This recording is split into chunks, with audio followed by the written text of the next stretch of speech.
Bonjour à toutes et à tous et je suis ravie de vous retrouver dans cette nouvelle vidéo qui est un haul lecture. Je voulais tout d'abord vous remercier pour vos nombreux commentaires, likes et abonnements, ça m'a fait super plaisir et j'ai adoré pouvoir discuter avec vous dans les commentaires, donc merci énormément. Et je voulais aussi vous remercier parce qu'une de mes vidéos a fait 1300 vues, donc c'est vraiment trop chouette et je suis vraiment contente si mes vidéos peuvent vous plaire et surtout peuvent vous aider.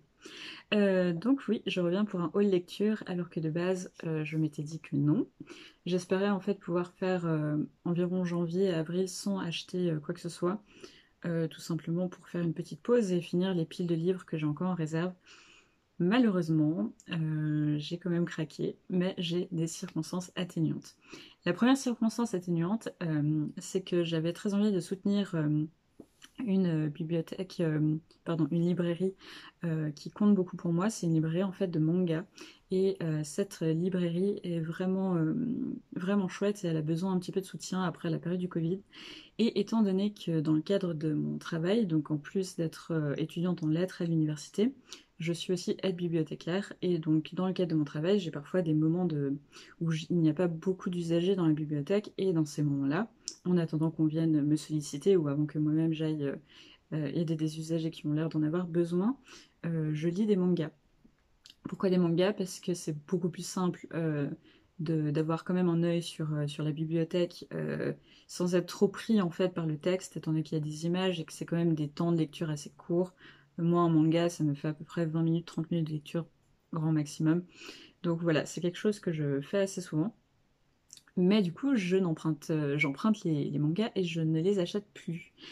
Et je me sentais un peu mal par rapport à cette librairie que j'aime beaucoup parce que j'avais quand même envie de la soutenir et donc je me suis permise d'acheter des mangas, sachant qu'ils ne vont pas du tout être bientôt en bibliothèque, en tout cas je ne pense pas. Donc voilà. Tout ça pour ça, donc je vais commencer par ça et vous présenter les mangas que j'ai achetés récemment. Donc le premier c'est Horimiya Hiro X Daisuke Hajiwara des éditions Nobinobi, donc que je ne connaissais pas du tout.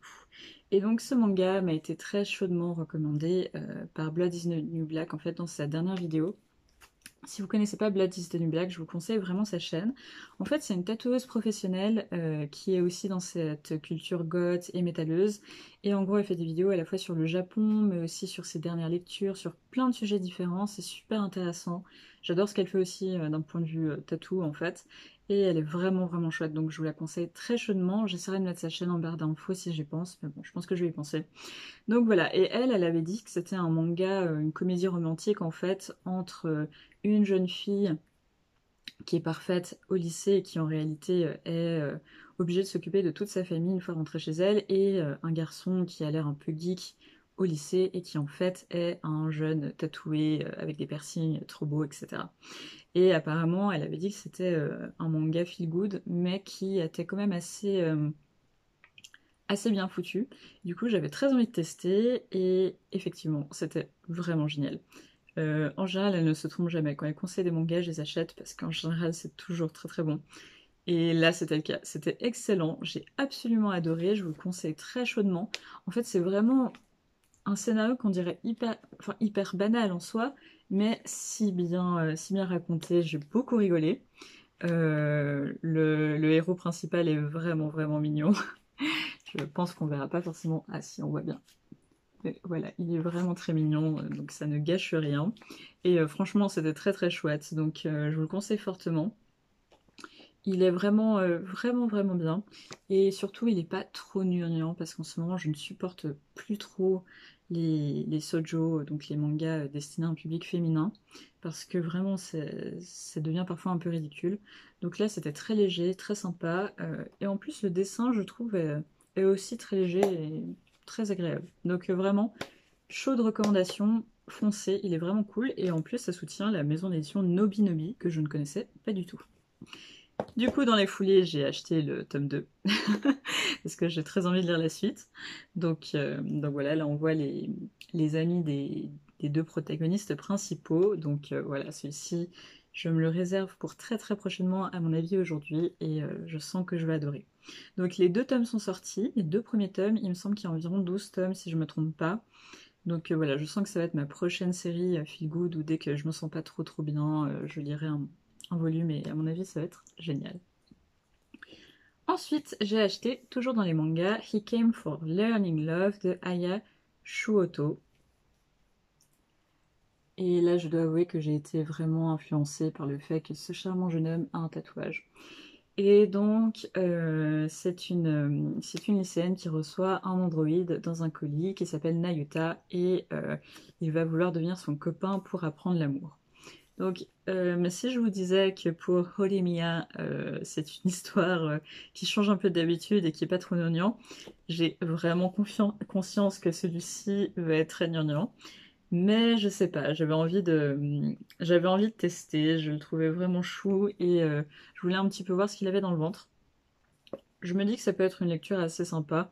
Très honnêtement, je pense que ça va certainement être une lecture où je n'achèterai pas forcément les prochains tomes, mais on verra, j'avais envie de tester.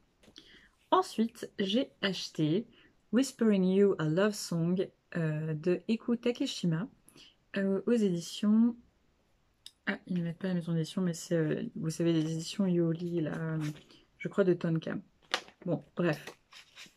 Toujours est-il, Whispering You a Love Song, qui est en fait l'histoire d'amour entre deux jeunes lycéennes, dont une est dans un groupe de rock. Je l'ai acheté parce qu'en général, je n'achète pas de Yoli, parce que je trouve souvent les histoires assez problématiques sur beaucoup de niveaux, mais j'en ai entendu le plus grand bien de plusieurs youtubeuses qui m'ont dit qu'il était absolument adorable et qu'il transportait de belles valeurs et qu'il était vraiment vraiment chou. Donc je me suis dit, voilà, j'avais envie de tester, ça a l'air très très adorable. Donc voilà.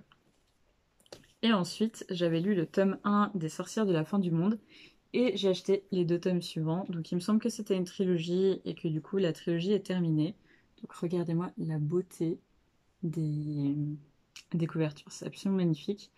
Et c'est aux éditions Akata. Et donc voilà, je sais pas si je vous avais déjà montré le fait que j'avais acheté le tome 2, peut-être, ben j'en suis désolée, mais bon, côte à côte, ils sont juste trop beaux, donc j'espère que vous me pardonnerez. Donc ça aussi, c'est une lecture feel good, le premier volume j'avais adoré, il paraît que les deux suivants sont très bien. Donc voilà, j'ai un peu foncé, j'ai pas encore fini le tome 2, mais je pense que je n'aurai aucun mal à lire le tome 3. Donc voilà. En général, pour les mangas, j'hésite à acheter directement toute la série si je sais qu'il y a déjà plusieurs volumes qui sont sortis, parce que je suis assez souvent déçue à partir du tome 2-3. Souvent, l'histoire commence à se répéter, et c'est normal, parce que du coup, ça devient de grandes sagas. Donc voilà, mais bon, j'ai quand même craqué, et je suis sûre que ça va beaucoup me plaire. Ensuite, l'autre raison pour laquelle j'ai brisé ma propre promesse, qui était de ne pas acheter de livres en ce début d'année, est ceci. Donc en fait, c'est l'ouvrage Comment l'université broie les jeunes chercheurs, précarité, harcèlement, loi du silence, qui est sorti très récemment aux éditions Autrement, donc de Abdel B. Combe. Et en fait, le petit bordereau que j'ai gardé disait enquête sur un gâchis français. Donc si jamais ça vous intéresse, il y a une émission sur France Culture qui en parle. C'était comme ça que j'avais découvert l'existence de ce livre. Et en gros, l'autrice expliquait qu'elle avait fait une étude pour comprendre un petit peu ce que vivaient les doctorants à l'heure actuelle, et elle avait notamment précisé que beaucoup subissaient des situations de harcèlement, de dépression, voire s'étaient suicidés dans le cadre de leur thèse. Et donc ça m'intéressait beaucoup parce que c'est des sujets qui m'intéressent étant donné que je suis en fin de master, et j'avais envie un peu de découvrir son opinion. Donc voilà, je vous en reparlerai évidemment. Mais j'ai foncé en fait dessus quand j'ai appris qu'il sortait, et du coup ça a ouvert les vannes pour d'autres achats. Et ensuite, mon dernier achat, c'est quelque chose que je crois tout le monde a vu dans la bookosphère, mais toujours est-il que L'or Olympus de Rachel Smith. Donc il est juste magnifique, aux éditions Hugo. Il est juste vraiment très beau. J'aime beaucoup les BD qui sont dans les tons de bleu, de mauve et de rose. Donc, ce livre n'est pas pour moi. En fait, c'est un cadeau pour un anniversaire prochain. Simplement, vu que je l'ai acheté, j'avais acheté vraiment pour la personne, mais vu que je l'ai acheté et que je prends très grand soin des livres, je me suis permise de le lire avant de le lui offrir. Cette personne ne regardera pas cette vidéo, donc voilà, je me permets de le dire. Pourquoi? Parce que j'avais quand même envie de savoir un peu de quoi ça parlait, et je voulais juste vérifier que c'était bien adapté pour cette personne. Donc c'est totalement adapté, je pense qu'elle va adorer. Et personnellement, bon, j'en reparlerai, mais personnellement, J'ai un avis très mitigé dessus, mais on y reviendra dans une prochaine vidéo. Mais en tout cas, oui, je trouve l'objet livre magnifique, mais je pense que vous l'avez vraiment vu sur de très nombreuses chaînes. Donc voilà, c'est tout pour mes derniers achats. Je trouve que j'ai été plutôt raisonnable. Non, j'ai été plutôt raisonnable et c'était des achats que j'allais de toute manière faire, qui ont été un petit peu étalés dans le temps entre, je crois, fin décembre et puis fin février, en sachant qu'en plus c'est bientôt mon anniversaire, donc voilà, je me suis permise un peu plus de folie. Mais voilà, dites-moi quels sont vos derniers achats, ça m'intéresse beaucoup, et n'hésitez pas à liker cette vidéo et à vous abonner si mes vidéos vous plaisent. En tout cas, je vous souhaite une très bonne journée et je vous dis à bientôt pour une nouvelle vidéo. Au revoir!